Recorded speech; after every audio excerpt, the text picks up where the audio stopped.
seats and get started.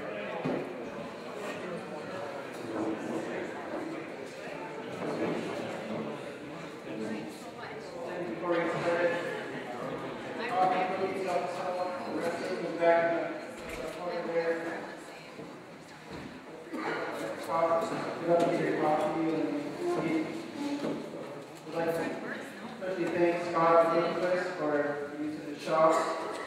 Much appreciated. I'd also like to thank all our sponsors, especially the other districts that cooperated with us. This way it makes it a lot easier for all our small districts to afford to do something like this, which is great. And more importantly, thanks to all the farmers and producers for coming out. I know you guys are all busy in this time of the year, so hopefully you guys can learn something new here, put it towards your operation, and go from there. First up, we have Paul. Paul has been with DC and Cooperstown for the last 7 years, and he is going to talk about soil health. All right, let's make sure this is working first and foremost. I'm one step ahead of myself, and I remember to turn it on, so I'll get this started. Folks, today, really appreciate you taking the time, like Nate said. I understand that there's deadlines on Friday, something about crop insurance, and so I realize that it's an important week for you, and I appreciate your time.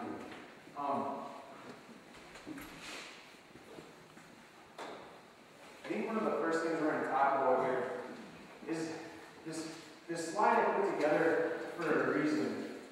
Going down this path of soil health, it's going to be interesting. To say we're started halfway down the road, I don't even know if we're halfway. I think we're just getting started. And I always like to know kind of where I've come from, where I'm at, to know where I'm trying to go. And sometimes, a lot of this stuff is dictated to us. And in this case, I can honestly say this is probably one of the most reviving efforts that I've ever seen us come up with. And I shouldn't even take all the credit as us and or suggest it's not just us. It's producers out there that have been experimenting with different things on their farm and ranch. And finally, the means and the motive behind it are being pushed more public. And so there's that widespread education taking place across the nation. So today, folks, what we're going to be doing is we're going to be kind of starting out on a path together. We don't have all the answers. We definitely don't know all of it. And one of the most important things is you guys know your land and your situation better than we ever will. So there's going to be some principles that we talk about today that hopefully you can find a way to apply to your operation. But I know that the expectation of today isn't that 100% of you decide, I'm going out tomorrow to plant my whole farm and cover crops, or that I'm going to no-till from 1 acre to the other. What today is about is just simply gaining an understanding of the principles of soil health. I want to back up again a little bit too. For the past 7 years, or it seems like for my whole career, we've had really healthy farm bills, and a lot of our time and effort has been put into chasing contracts, and that has been a great way to open up doors and conversation with producers. Folks that have never walked into our office before are walking in, and we're able to work with them one-on-one out in their fields to address different things that they want to address. The bottom line is it's taken a lot of time and effort from us, our staff, to be able to do those things. And it almost feels like,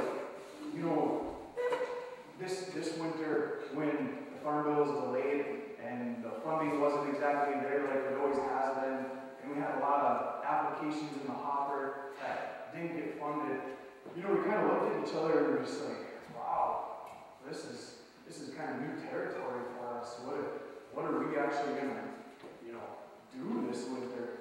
Not contract or do paperwork all winter. But it has been the biggest blessing in disguise that I can ever imagine happening to us, because we're able now to put efforts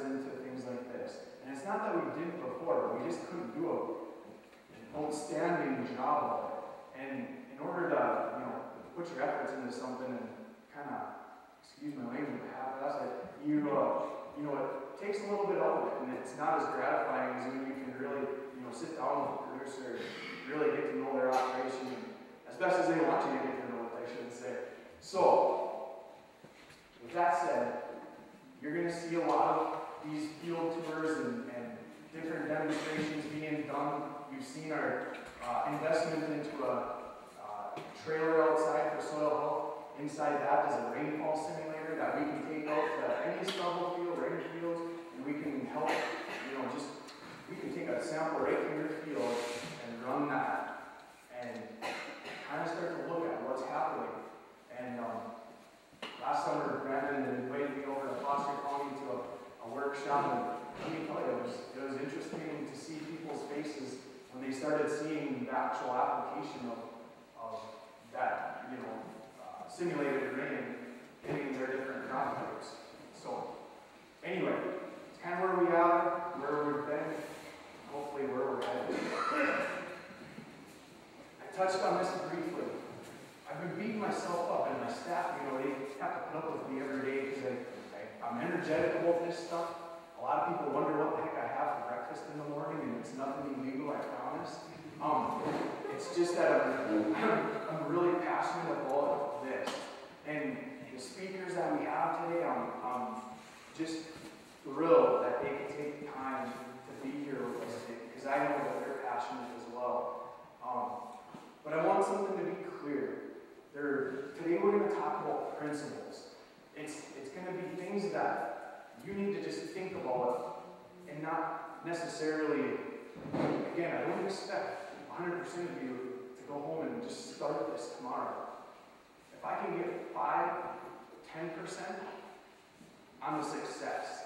And the rest, I'm going to chalk you up to job security. Okay? So, the next thing is I want you to think about something else. I want you to think about challenging yourself. In what business or in what successful entrepreneurship is there something that's just laid out for you and you just follow down the path? And I'm not saying that's how conventional farming is, because I know that. But challenge yourself. Step out of your comfort level sometimes. And just because you don't think something will work doesn't mean that it won't. I have to throw this quote up there by Mary Kate Ashton. I've heard it before, and it's just telling. If you think you can, you can. And if you think you can't, you're right. If you don't take the effort, and if you don't, I know you farmers, if I tell you you can't do something, I guarantee you show up tomorrow morning at my office and you say, I got 10 ways that I can do that, Paul. And you know that, you have that talent, and you have that ability. And it's just stepping out, and I understand change isn't always easy.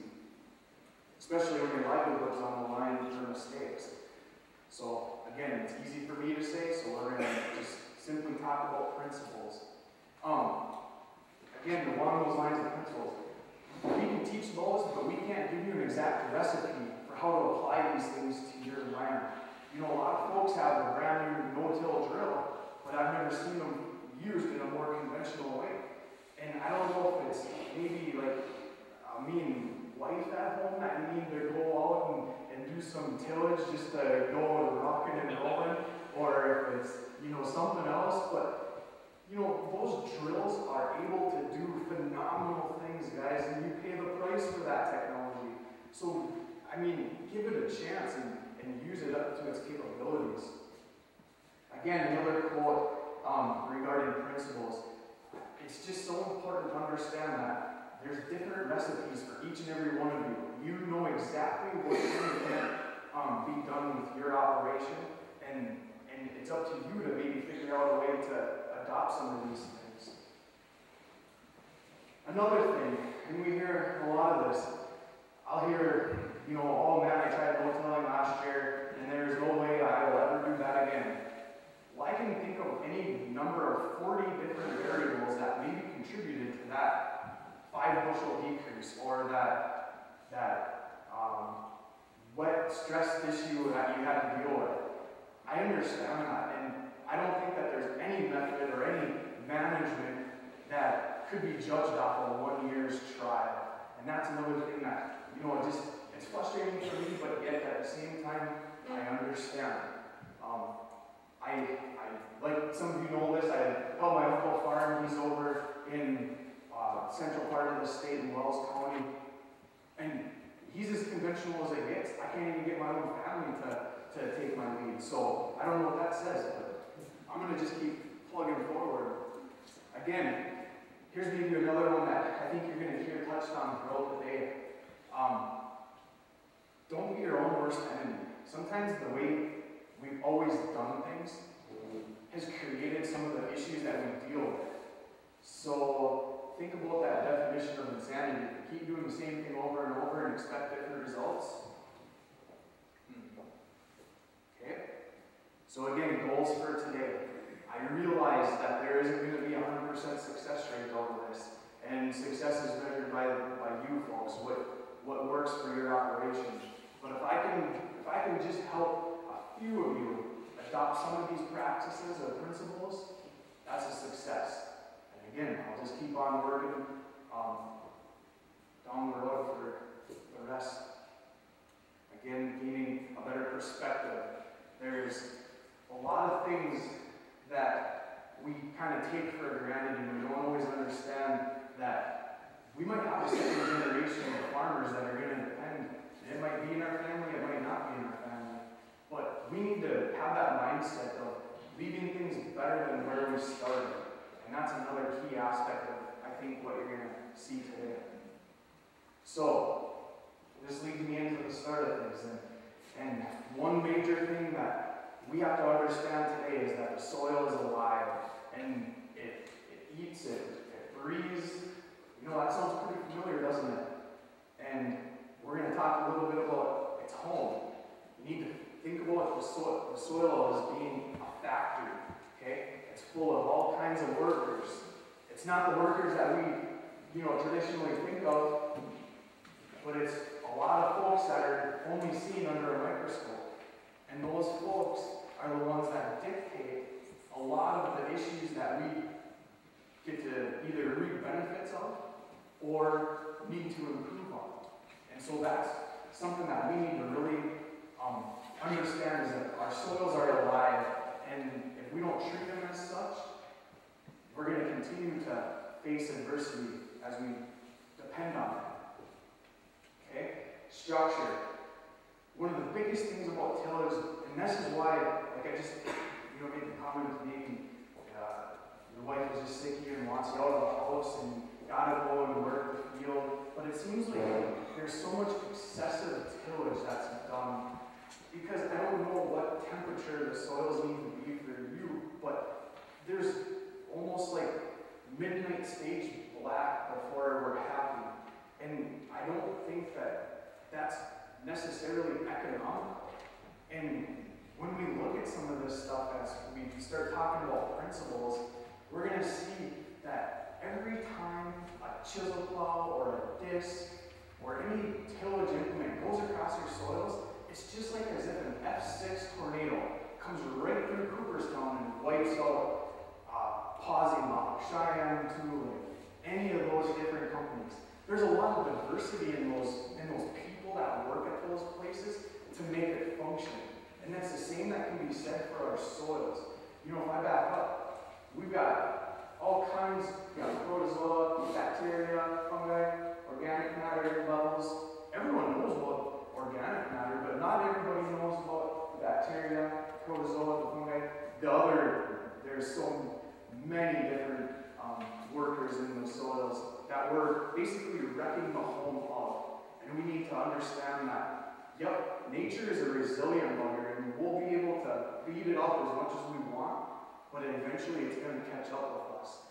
And, just the case in point is, when you start looking back at what our soils started out with as far as organic matter levels, it was almost double what we deal with right now. Think about how much available nitrogen that would be, how much available phosphorus, potassium, all that soil structure that was not able to be kept in place. And I understand, again, the technology wasn't there. But now when it is, we need to see how we can adopt some of these principles as we move forward.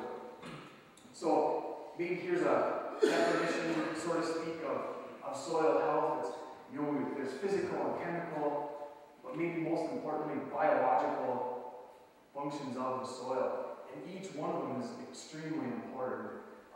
Organic matter is maybe seen as the centerpiece of that, but all of those have equally important roles. Here's maybe my definition of it, and you know, take it for what it's worth, but you can get as scientific and elaborate as you want. But this is kind of how I look at it. You know, it's the ability for biological, physical, and chemical functions to take place. But maybe most importantly, is taking care of it for your future generations, and that's what it's all about. Okay, we're going to get into the principles here. CUIA, cover your soil. I guess if you don't know what CUIA stands for, ask your neighbor, okay? I'm not going to elaborate. But that's one of the first things we're going to talk about. Then we're going to go into diversity and crop rotation and keeping it growing root as long as possible. So, I know those fields look beautiful in some eyes, and in some eyes, they don't. It's all a matter of perspective.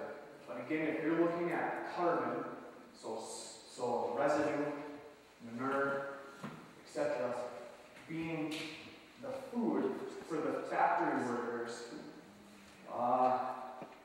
we're going to have some pretty lean workers, probably upset. You know, they could be mostly described as naked, hungry, thirsty, running a fever, life. And so we need to, again, understand some of those principles and apply that. Again, we've got some pretty cool implements that are available now, and most of you probably have those sitting in the shed right now, and I know everyone's excited to get those out and get going. Mother Nature's cooperating a little bit right now. It's exciting to see. But again, there's all kinds of different implements that are available to implement that. The diversity in crop rotation. We don't have much of a crop rotation anymore, dictated by markets, dictated by things, you know, kind of put in place. But again, my layman's terms of putting this or explaining this is think of your diversity in crop rotation, those growing living roots, as being the restaurant for your soil microbes. Based on however your restaurant functions, that's how well your soil microbes are going to be. Okay? And again, you know, and I apologize for putting things into such layman's terms, but I'm simple-minded and I need to put it that way so that I can better explain that. There's basically, we're looking at like corn, soybeans, soup, and salad. I know for one, I probably won't be going to that restaurant very often. The cover crops, they offer diversity. It's a tool that we can use to increase diversity, increase a growing living root being kept in the soil as long as possible. And then, you know, this is always a stat that just blows my mind, but in a teaspoon of soil, there's more living organisms than people on Earth. Again, you know, we have to accept and acknowledge that fact, and it's proven that there is a living, breathing, faceted soil. And here we'll get into the cover crops. I love the way of, you know, like, folks are using the terminology mimicking nature. And when you start thinking about it, nature has always healed herself. She's never let things get out of control, and when it does, you'll always see that there's a skin put in place, whether it's moss, whether it's trees, whether it's grass. Nature's always trying to cover her soil, cover her, you know what. So here we go. Increasing plant diversity, increasing microdiversity. You know, those are extremely important factors in doing this. Here's maybe my favorite, and boy, some of you have seen me like jumping up on the table in the office over this, visualization. But Tractor holding capacity. That's not a scientific term. That is something that again, layman's terms, simple mind came up with. And so I want you to think about this scenario, and many of you have heard this, but if you look at this picture on the right, are you going to want to go down that road? Maybe if you have a monster truck, big tires, you want to go show off a little, I got you, that's cool. But chances are, this is the road that's going to be mostly taken. And why is that? Because of the growing living roots that are holding your vehicle up or your implement or whatever. So why is it so different in our fields? Why is it that we think, well, we got to have everything completely black and bare before we can float across our field? Just something to think about. There's folks out there that are working with that factor alone and keeping like a winter ride or a winter annual of any kind to basically just come in the next spring and go across it. And they're seeing tremendous success on that. And that's on some of the heaviest ground that we find in the state. So, again, I think that principle can be applied and can be successful. So, talk about those principles. We're going to come into the benefits now. Probably one of the most important, the most high profile is nutrient cycling. I know I'm keeping this way too simple in this regard, but we only have a day to talk about this. I think that nutrient cycling can be basically summarized in carbon to nitrogen ratio. There's a lot of, like NDSU's recommendations as far as, like a 50-pound credit after 5 years of active no-till, and then you get other credits for having legume in rotation. This is one of those things that's all based on carbon to nitrogen, that rate of mineralization that you have in your soil. If your soil is functioning at a higher level, you're going to get a better mineralization. You're going to be lower down here. And I just wanted to point out, a couple of wheat straw, 80 to 1. Corn, 57 to 1. The microbial, the ideal habitat for microbes is down in 24 to 1. Okay? So like cover crop, down here at 11. Manure, that's another popular one to apply. So Grandpa was right. Manure being applied to some of those fields is a good thing. It's just that where we're putting it, right down in the lowest spot on the field where it's already white, that's probably not the best spot for it, because the manure is inherently salty. So again, if we can kind of look at that carbon to nitrogen ratio and be able to balance that out, we've got systems, corn, soybeans, that are so high that we don't ever have a chance to really eat up all the food that's there. We're pouring the food to it, but we're not necessarily being able to mineralize that and break that down. So that's where, for example, a cover crop can help process that. The other thing that's pretty neat that I see a lot right now is these commercial products. And don't get me wrong, I'm not here to float any one of them. But I think it's important to understand that, again, there's tools available that will help in these processes. So do you need to wait 5 years anymore? Probably not. Probably not. You just need to look at what tool is available to you and what works. Okay, the next one we're going to go, this new soil testing methodology. There's people far better qualified to talk about this, but again, I'm not afraid to give it a good old try. We were able to sit down with the actual scientist at the ARS lab out of Temple, Texas, who has spent the last 10 to 15 years developing this methodology. What's neat about it is that we've always, again, had that understanding that there's something going on in the soils. For example, how many times do you know of, and maybe the agronomists here can maybe know this more, because I work with so many folks and hear from so many folks, but how many times do you know somebody applied X amount of fertilizer for a certain yield goal on one side of the road, and on the other they had a different yield goal, and they got somewhere in the middle? Why is that? Why does that happen? Or you apply for an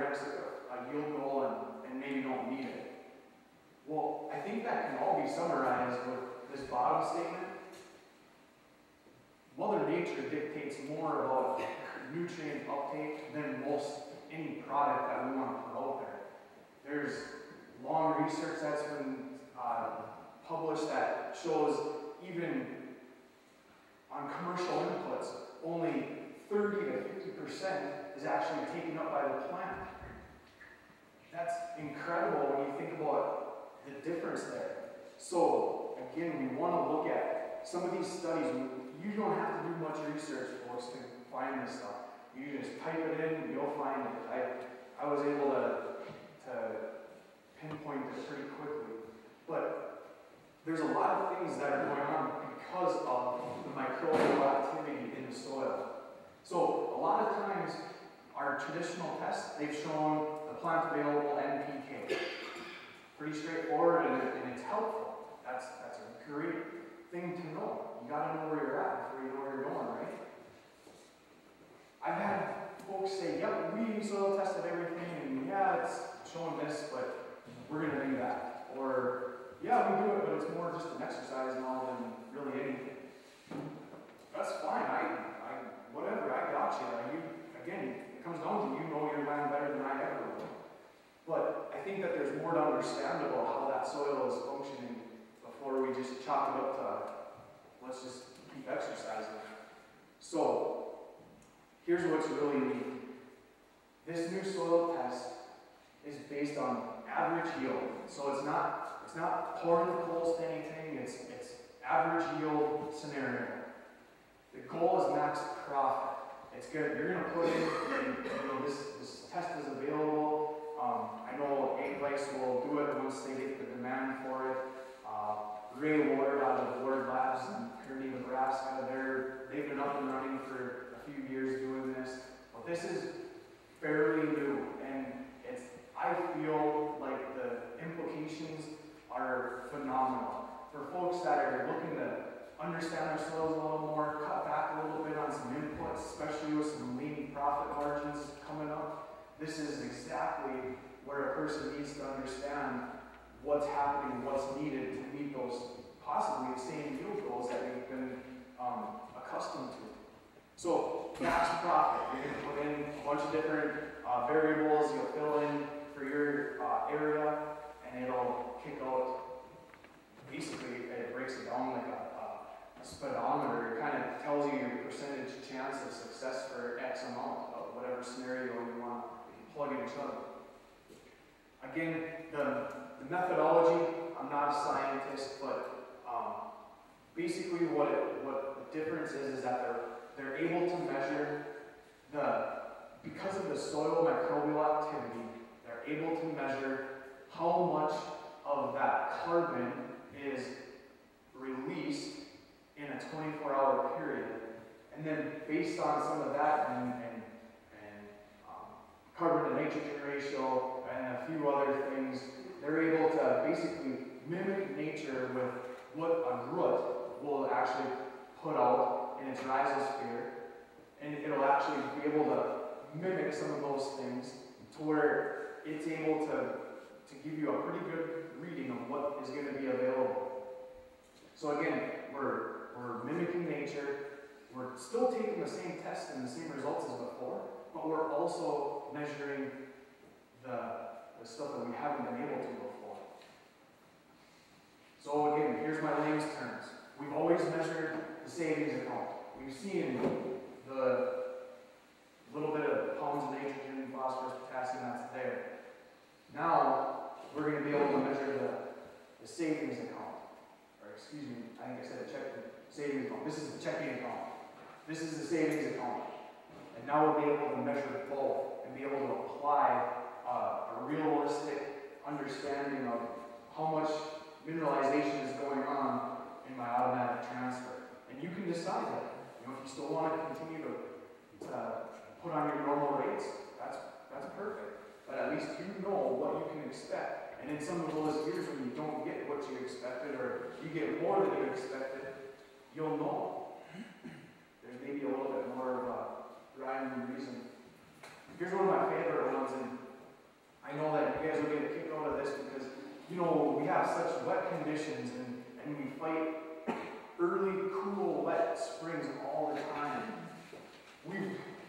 good at putting soybeans in June and corn at the end of May, and it's not desirable, that's not what we would want to do, but we've seen that it can be done, and with some pretty reasonable success. So, one of the big factors that I feel like we have to, again, adopt or understand is this issue of compaction. We've got such a compaction issue that I believe, truthfully, that a lot of our surface saturation that we have to deal with when we're trying to put the crop in could be taken care of simply by eliminating compaction. And it's not an easy fix, folks. We've spent years establishing that compaction layer. We're not going to fix it overnight. Well, yeah, you can, Paul. You can go and take a deep ripper to the whole field. You're right. You can do that. That's fine. But I think a more economical, maybe more natural way of doing it is through the use of a cover crop. That's something that, again, we can use it as a tool. A lot of times when we're out, doing welding work or whatever, and we're digging holes, we'll end up hitting, 6 to 8 inches down. I can't even get the probe, our small soil probe, through the ground. How do we expect water to get through that? How do we expect plant roots to get through that? So that's a huge issue that we constantly beat ourselves up over, and we only make the problem worse. Sometimes every fall and every spring, some folks it's just the fall, some folks it's just the spring. Every time a chisel plow, every time a disc goes across the field, we're creating compaction. So here's just a way of, I put this together a while ago, looking at what we get typically for rainfall. And I looked at our two predominant soil types for Griggs County. These soil types are very common across the whole area. So this isn't exclusive to Griggs County.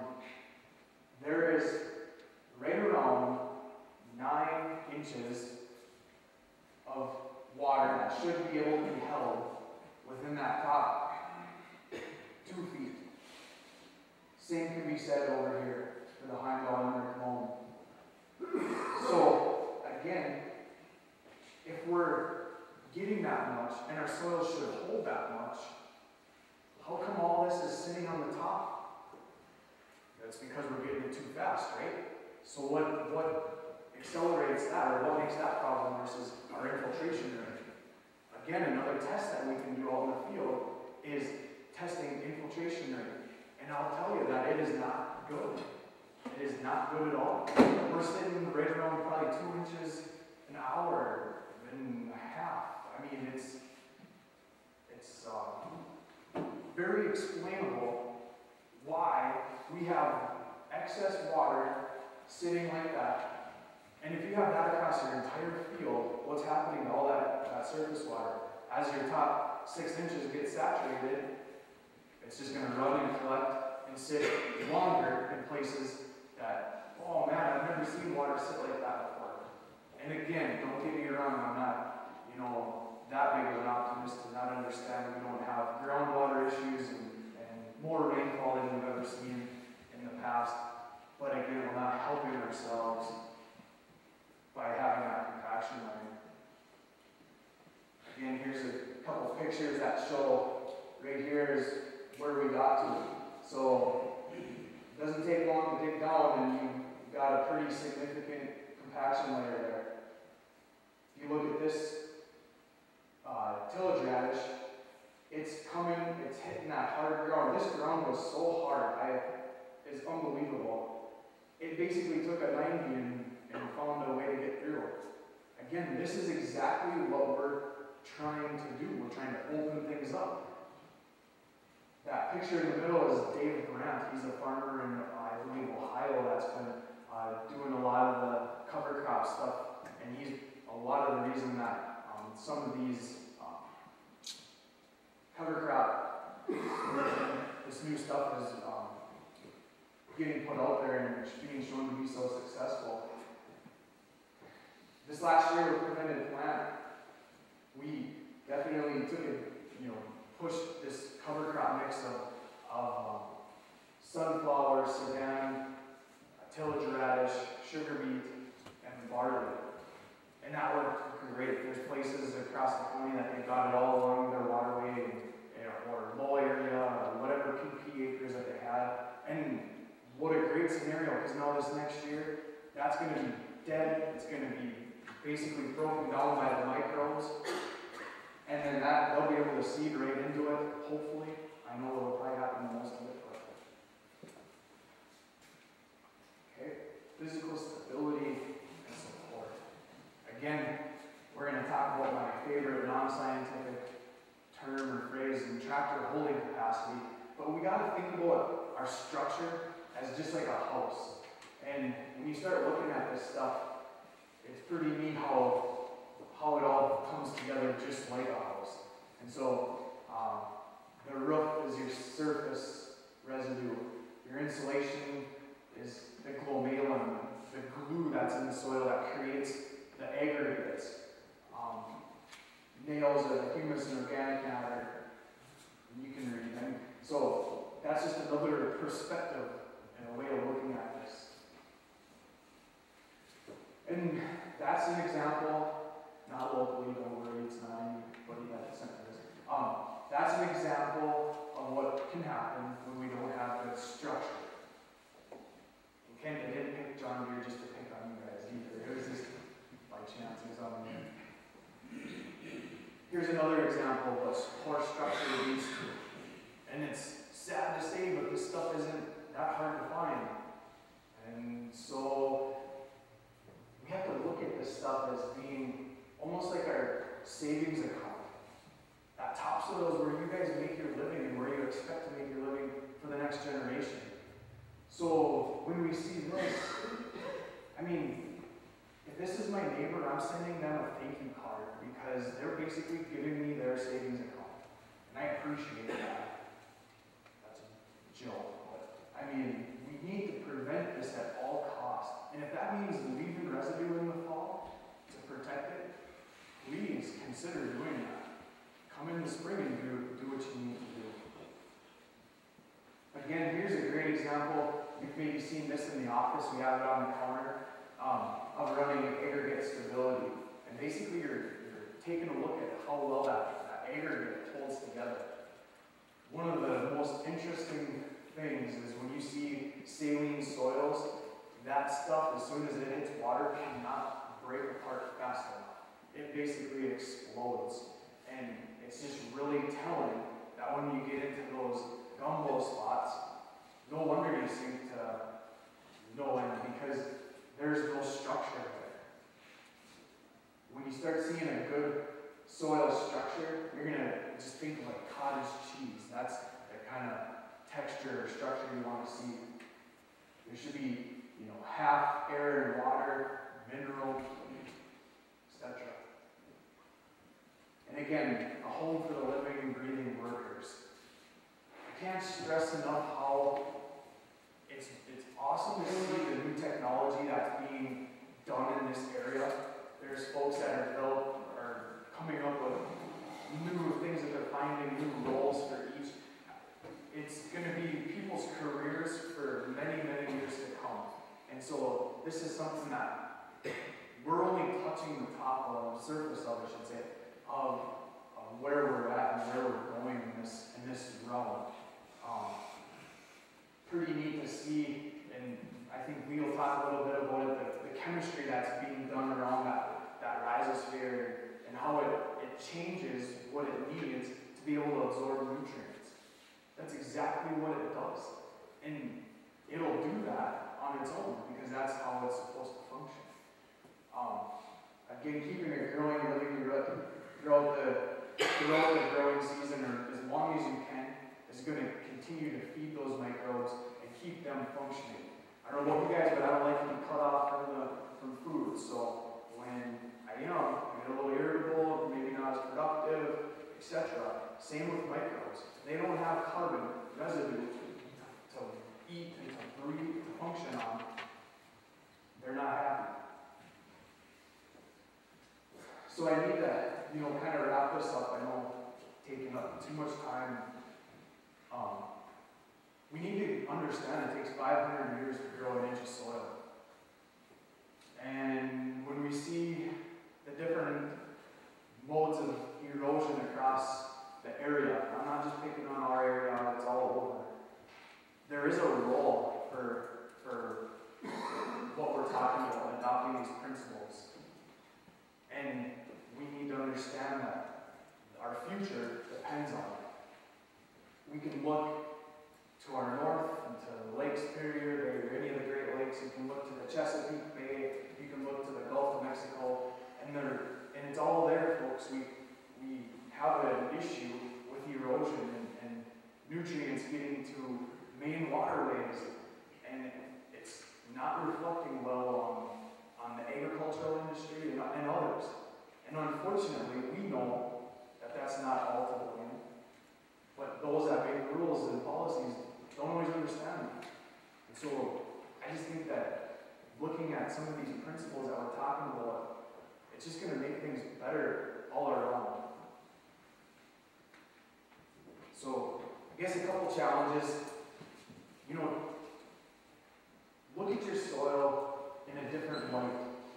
Understand that it's living, breathing, functioning. It's taking care of you and your family. And kind of treat it as such. And I don't want to come across as a wacko, but that's exactly what we need to start to understand and do.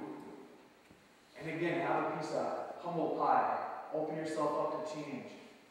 I know it's easy to keep doing the same things, but I think there's a quote, I don't know how easy it is to read, but nothing can stop a man with the right mental attitude from achieving his goal. Nothing on earth can help the man with the wrong mental attitude. Thomas Jefferson. How true is that? If you think you can, you can. If you think you can't, you're right. Those are half of the battles that we fight are all in our minds. It's all perspective. And a lot of it's understanding these resources and how they function. So here's how I want to end this. I know I maybe haven't been, I feel like I've come across this morning here as a Debbie Downer. I hope that's not what you guys are thinking. But we have so much respect for all of you farmers and ranchers for how you make your living. And sometimes that's lost in the politics and the stuff that's put in the paper and so on and so forth. But make no mistake about it, we think it's such an honor and privilege to be able to come out to your farm and learn from you, to be able to dig holes out there, and it's, just to see how many earthworms you got. I don't, whatever. But just to look at some of that stuff. And for us to be able to come out to your land and your field and be able to do that, what a privilege. There's a reason that NRCS is in the role that it is as far as implementing all these farm bill programs and opportunities that come up. And that's great. I'm thankful for that. I've gotten to know almost every producer in Griggs County and even outside of the county. And it's been an adventure, and I look forward to the future working with you guys. As you have questions, we're going to just do those at the end of the day when we'll have all of our speakers just sit up here for a panel, and we'll take care of questions then. So I'm going to shut up. I'm going to turn it over to Nate again, and we'll maybe take a 5-minute break here.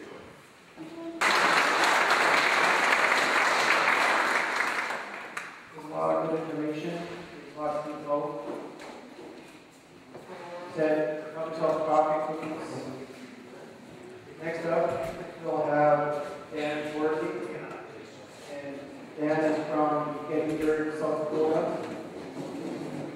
Dan has been with Farm and Farm for almost 44 years.